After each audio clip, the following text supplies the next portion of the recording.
Halo semua, selamat datang di Not Media. Yazi di sini dan inilah Not Media. Oke, di sini gua akan masuk ke episode pertama Porgizi.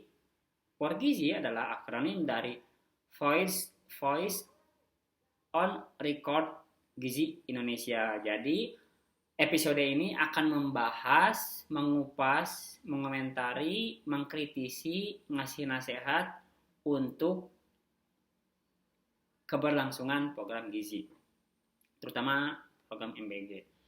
Nah, di salah satu kanal media terpercaya gua yaitu mediatempo.co, mediatempo.co memposting salah satu berita tentang gizi yang terbaru. Oke, kita lihat beritanya. Nah, ini beritanya nih. Berita Tempo yaitu JPPI korban keracunan MBG lebih dari 20.000 orang. Koordinator Nasional JPPI Ubaid Matraji mengatakan pemerintah mestinya menghentikan dan memperbaiki tata kelola program tersebut karena korban kasus keracunan telah mencapai puluhan ribu orang. Nah gini, terkait kasus keracunan ini, gue lebih kepada penekanan strukturisasi ya. Dari dulu gue pernah ngebahas di channel pribadi gua yaitu di Foresight Indonesia bahwa hal yang paling mendasar adalah restrukturisasi atau bubarkan BGN. Itu aja dulu lah.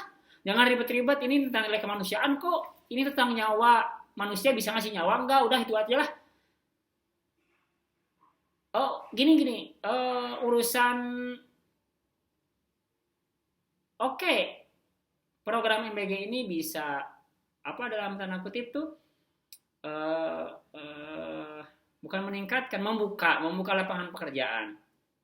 Tapi maksud gua ketika hujan dan kita bisa ngasih payung, kenapa nggak ngasih payung gitu? Dan contoh ketika payung itu nggak ada, kita bisa menepi. Nah maksud gua gini, jadi program MBG masih tetap bisa berjalan, tapi balik lagi kepada restrukturisasi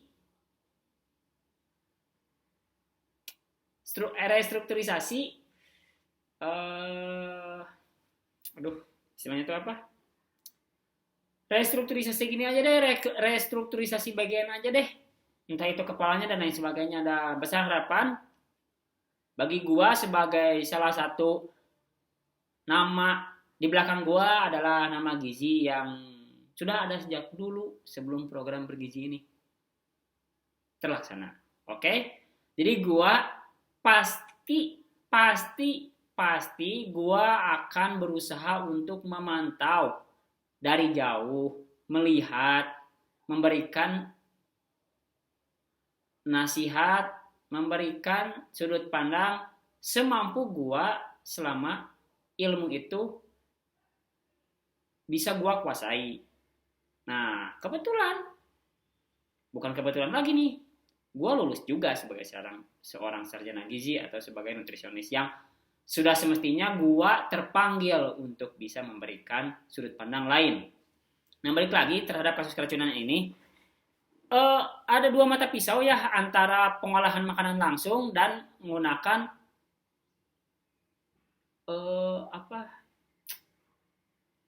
lupa istilahnya tuh, UPF, Ultra Processed Food.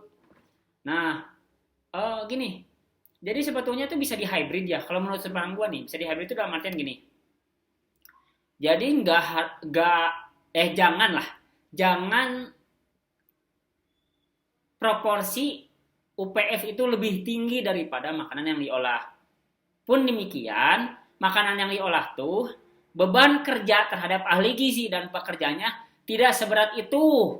Kasihan ahli gizi yang ngerasa bahwa beban kerjanya lebih tinggi dari waktu kerja, dari apapun itulah. Yang jelas harus ada keseimbangan di situ, harus ada kesetimbangan di situ antara kewajiban sebagai seorang tenaga ahli gizi, sebagai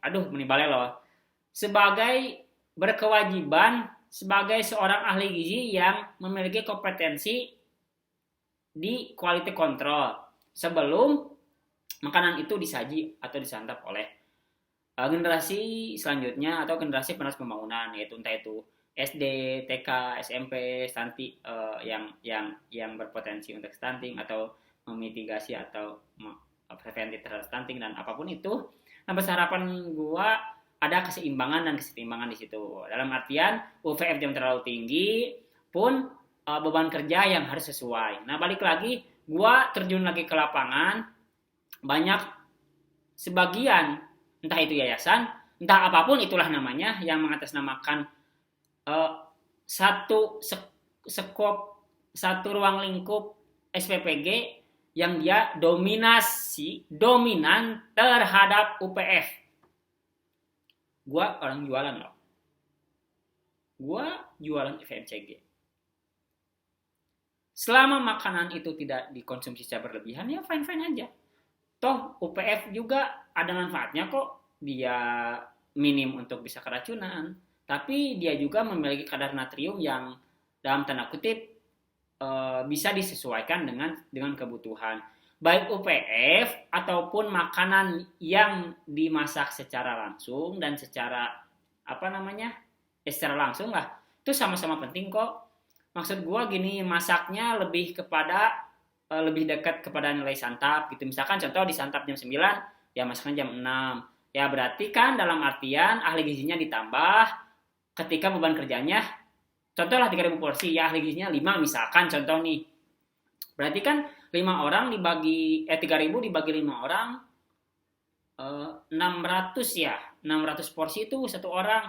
Nah, ahli gizinya tuh bisa dibantu juga oleh orang-orang yang memang kompetensi lagi di R&D lah, misalkan D3-nya itu kan bisa juga. Jadi untuk bisa preventif atau memitigasi korban keracunan. Ini tentang nyawa.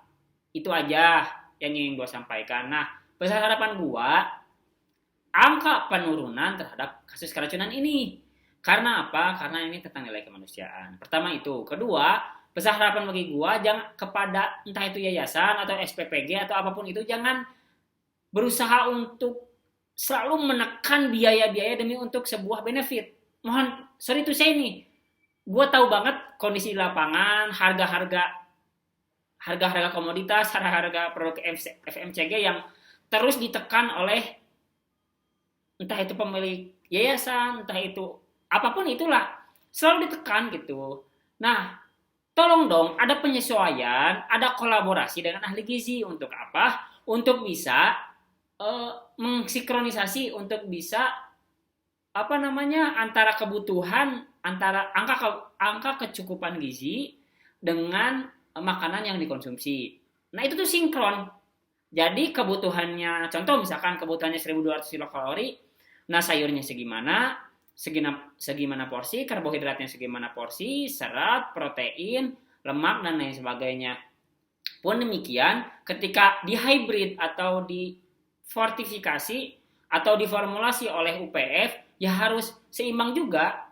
Besar harapan bagi gua, presentasinya 80% makanan olahan secara langsung, 20% UPF. Jangan semua UPF, sorry to say, gua aja yang tukang dagang FMCG nanya nulanin gua, kalau perlu janganlah dominasinya terhadap UPF. Itu aja. Insya Allah gue percaya gue akan selalu kawal, dan gue percaya Pak Prabowo selalu akan memberikan arahan terbaik. Selama program itu pro untuk rakyat, gue akan dukung. Terima kasih Pak Prabowo atas program MBG-nya. Beliau jenengan visioner lah, tapi tolong kepala BGN-nya mohon dipertimbangkan. Itu aja, oke? Dadah. Itu aja video